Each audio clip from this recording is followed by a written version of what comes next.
If you're anything like me, then you have a deep desire to snack on junk food until the point that you feel sick to fill that hole of insecurities and boredom. Now, this was a big issue for me. I struggled with binge eating for years. And these are some of the tricks that I use to get me out of that addiction, because binge eating is an addiction and it's a very damaging one. And obviously to say that it fucks up your bulk if you're trying to gain size in a healthy way. You can have the perfect training program in the gym. You're training perfectly. You're progressively overloading week on week. You're doing a really good training program like 5x5 training. Quick plug, free blueprint in the description if you want it.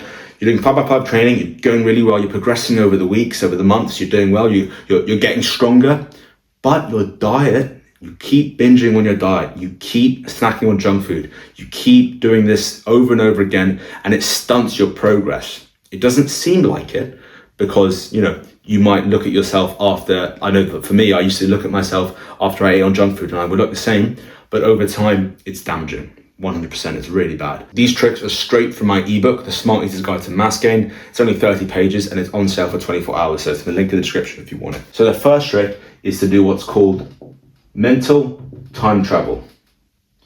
So what we're gonna do is when you have a binge eating crave, try and make sure that you're super, super aware of it. Close your eyes and picture what it feels like after you've done that binge eating. So for example, for me, it used to be, I would order a Domino's and I'd get a big pizza, I'd get the cookies, I'd get the Fanta. And when I would finish that, I would always feel a bit sickly and disappointed and disgusted in myself. So what you do is you close your eyes and you picture this feeling in as much vivid detail as possible. So picture how you feel after you've eaten that massive pizza or your vice basically. So if I'm picturing it now, I feel heavy, bloated, I feel full, I feel disgusting. It was, the start of it was nice, but towards the end, I got full and I kept eating and I feel a bit sickly and I feel a bit heavy and I know that my sleep will be a bit fucked.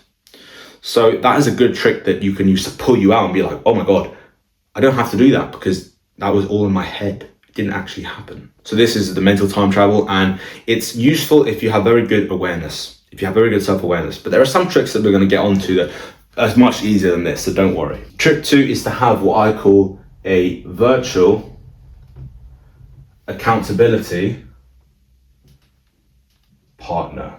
Now, we use something like a habit tracker to make sure that we're accountable. So it's not a real accountability partner, which would be someone like me when you join my one-to-one coaching, the Freak Blueprint, for £49 for 12 weeks that guarantees you results. I'm there like on the phone. I'm on my phone every day. We have weekly calls. That's like a real accountability partner. But a virtual accountability partner is something like a habit tracker. So it's basically just an app that you have on your phone that every day there are certain things you need to tick off. For example, it will look something like this. Monday, you have these things you need to tick off. It could be like gym, read, work. Obviously, might be more specific than this. And it might be like follow my diet, for example. And if we got to the end of this day and we went to the gym, we did our reading, we did our work, but we're about to binge eat. So we have this binge eating crave. Your day won't be all ticked off. You won't have a successful day because you didn't tick all of those off.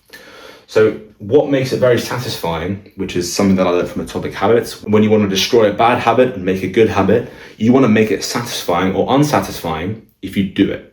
So we make this habit of binge eating unsatisfying by having a habit tracker that we don't tick off because it's so unsatisfying that we can't tick off this last one. I use an app called Notion, my habit trackers, and you know what, I can't even show you now.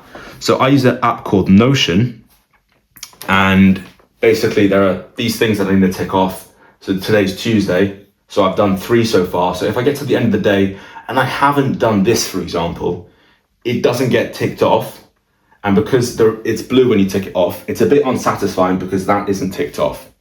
So it feels a bit like, that unsatisfying feeling when you don't tick it off. So that's why we use a habit tracker. I've got a habit tracker template and guide in the Freak Blueprint of my one-to-one coaching if you want to join that.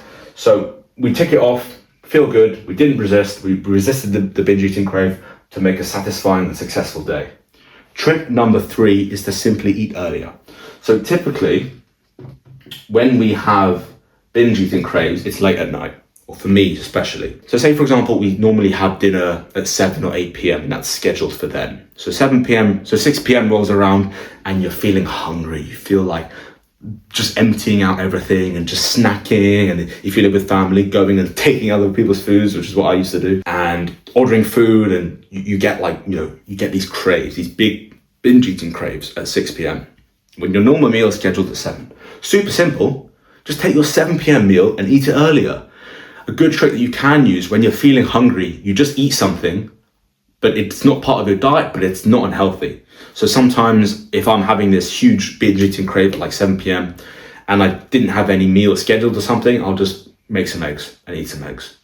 And you're filling that hunger and you're satiating that hunger without cheating on your diet. So yes, it might throw your calories off for that day, but it's not unhealthy, which is the key. So if you eat 6 eggs, that's just going to be good. Like regardless of if you're over your calories for that certain day. We're trying to bulk anyway, I guess it doesn't really matter. But even if you're trying to lose weight and you whack on 6 eggs instead of ordering a pizza, that's still a win because you're still eating something healthy, and it will only benefit your testosterone, and if it's late at night, your sleep because of the cholesterol and all that. Trick number 4 is to kill the boredom. So this is probably the most powerful one, is killing the boredom, because when we want to do any sort of bad habit, we are bored. So when you want to watch porn, when you want to, scroll on Instagram, when you want to eat junk food, at the end of the day, you do it because you're bored. If you had that same amount of hunger and you were really invested in a work task or something, you wouldn't want to binge eat. You wouldn't. You do it because you're bored. You're probably in bed. You're probably watching TV. You're probably like, oh yeah, I feel like eating a lot today. So you do it because you're bored. And a hack to get out of this is to kill the boredom by speaking to a friend, by reading a book, by going on a walk, by even doing some exercise, maybe, by going to sleep earlier, getting in bed. There are several things you can do. So you want to kill the boredom, kill that just like laziness and idle time. The quote, idle time is the devil's playground, which basically means idle time, boredom, is when the bad habits creep in, the devil. I'm not really a religious person, but the devil is like what makes you do all the bad things in your life. So if you're not idle, if you're not bored, you don't get the devil or the bad habits creep in. So these are some tips to keep the bulk clean. And these are taken straight, as I mentioned, from my 34-page ebook, The Smart Eater's Guide to Mass Gain. It's on sale for 24 hours and it's in the link in the description if you want. And I want to express like how powerful it can be when you eat this way, when you eat for a lean bulk and you gain size healthily, especially when you combine it with something like 5x5 training, which is the best way to gain size and strength quickly because it's a low rep range so that your strength goes up, but also the volume is high because you're training 25 reps per exercise. So you get big, you get hypertrophy goes up and strength goes up. So when you pair 5x5 with the lean bulk and nutrition program, that's just the best of both worlds. That's exactly why I have the free blueprint. It's in the description and it's paid coaching for 12 weeks. And it basically just promises that if you don't gain 5 kilos of lean mass and 20% of weight added to your compound lifts in 12 weeks, you get your money back. If you want a free 5x5 training program, there's also one in the description. So basically you can just take that 5x5 training program, which is free, and combine it with the tips from here and the tips from the last video, which I instructed straight from the ebook, which I taught you how to eat to gain mass and work out your calories. You can literally just combine those and you're already on track to gain a lot of size and strength healthily in that certain period of time. And obviously there's the paid coaching if you want that guaranteed accountability, there's guaranteed results, but you can do this on your own for free. This is a free video. The one before, the video before that was uploaded 2 days ago, is just teaching you how to work out your calories to eat. So it's quite mathematical. I was like, did I make a mistake? Because I realized in the ebook that I wrote, I actually made a mistake in maths, which obviously is fixed already. So have a look at that. I hope you found that useful, and until next time, bye.